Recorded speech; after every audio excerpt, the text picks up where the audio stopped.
வணக்கம் சகோ, இது உங்கள் டிஎஃப் தமிழ் மூவி டைம். இன்னைக்கு WWE பட்டிஸ்டார் அவர்கள் ஹீரோவா நடிச்சிருக்க த கில்லர்ஸ் கேம் அப்படிங்கிற ஒரு ஹாலிவுட் படத்தை பத்தி தான் பார்க்க போறோம். இந்த படத்துடைய கதை என்னன்னு தெரிஞ்சுக்கலாம். ஹீரோ பட்டிஸ்டார் ஒரு அசாசின், அதாவது ஒரு கான்ட்ராக்ட் கில்லர் மாதிரி அப்படின்னே சொல்லலாம். இவங்களுக்கான சீக்ரெட் சொசைட்டி இருக்கும். அதுல யாரை கொல்லணும் அப்படிங்கிற டீட்டெயில் கொடுப்பாங்க. இவங்க போய் கொண்டுட்டு வருவாங்க. இப்படி அசாசினா வாழ்ந்துட்டு இருக்க நம்ம ஹீரோக்கு ஹீரோயினை பார்த்ததும் லவ் வருது. ரெண்டு பேருமே லவ் பண்றாங்க, நல்லா தான் போகுது. திடீர்னு ஹீரோக்கு அடிக்கடி தலைவலிக்கும், அதனால மயக்கமும் வரும். எதனால இப்படி மயக்கம் வருது அப்படின்னு ஹாஸ்பிட்டல்ல செக் பண்ணி பாக்குறாங்க. அப்பதான் ஹீரோவுக்கு பிரெயின்ல ஒரு ப்ராப்ளம் இருக்கு, அதனால 3 மாசத்துல சாக போறீங்க அப்படின்னு டாக்டர் ஹீரோ கிட்ட சொல்றாரு. ஹாஸ்பிட்டல் பெட்ல படுத்துக்கிட்டு கொஞ்சம் கொஞ்சமா உயிர் போகிறதுல எனக்கு விருப்பம் இல்ல அப்படின்னு நம்ம ஹீரோ ஒரு பெரிய முடிவை எடுக்கிறாரு.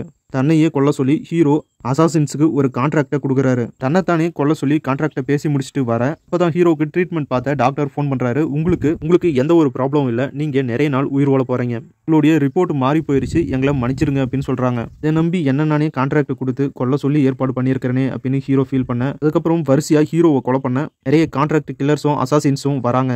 அதுக்கப்புறம் நடக்கிற சம்பவங்கள் என்ன, ஹீரோ அந்த கான்ட்ராக்ட் கில்லர்ஸ் கிட்ட இருந்தும் அசாசின்ஸ் கிட்ட இருந்தும் உயிரோட தப்பிச்சாரா, மறுபடியும் தன்னோட காதலியோட சேர்ந்து நிம்மதியா வாழ்ந்தாரா அப்படிங்கறதெல்லாம் இந்த படத்தை பார்த்து நீங்க தெரிஞ்சுக்கங்க. படத்தோட ஸ்டோரி ரொம்பவே சூப்பராகவும் வித்தியாசமாகவும் இருக்கு. படம் ஸ்டார்டிங்ல இருந்து எண்டு வரைக்கும் ரொம்பவே சூப்பரா போகுது. ஹீரோவுக்கான அந்த லவ் போர்ஷன்லாம் ரொம்பவே சூப்பரா இருக்கு. அது கூடவே ஆக்ஷனும் வருது. அந்த சீனும் பார்க்க ரொம்ப சூப்பரா இருக்கு. வழக்கமான படம் மாதிரி கொஞ்சம் ஸ்டார்ட் ஆகும். அதுக்கப்புறம் ஜான்விக் ஸ்டைல்ல அப்படியே ரொம்பவே சூப்பரா கொண்டுட்டு போயிட்டாங்க படத்தை. லவ், ஃபைட், ஆக்ஷன் அப்படின்னு ரொம்பவே சூப்பரா படத்தை எடுத்துட்டு போயிருக்காங்க. டோட்டலா சொல்லணும்னா ஒரு தரமான ஆக்ஷன் படம். நீங்க ஒரு ஆக்ஷன் மூவி லவரா இருந்தீங்கன்னா கண்டிப்பா இந்த படம் உங்களுக்கு பிடிக்கும். இந்த படம் இப்ப தமிழ்ல ரிலீஸ் பண்ணிருக்காங்க. ஒரு நல்ல ஆக்ஷன் படம், கண்டிப்பா மிஸ் பண்ணிடாதீங்க. வீடியோ பிடிச்சா லைக் பண்ணுங்க, நம்ம சேனலுக்கு சப்போர்ட் பண்ணுங்க. அடுத்த வீடியோல இன்னும் ஒரு சூப்பரான படத்தோட மறுபடியும் உங்களை சந்திக்கிறேன். இது உங்கள் டிஎஃப் தமிழ் மூவி டைம்.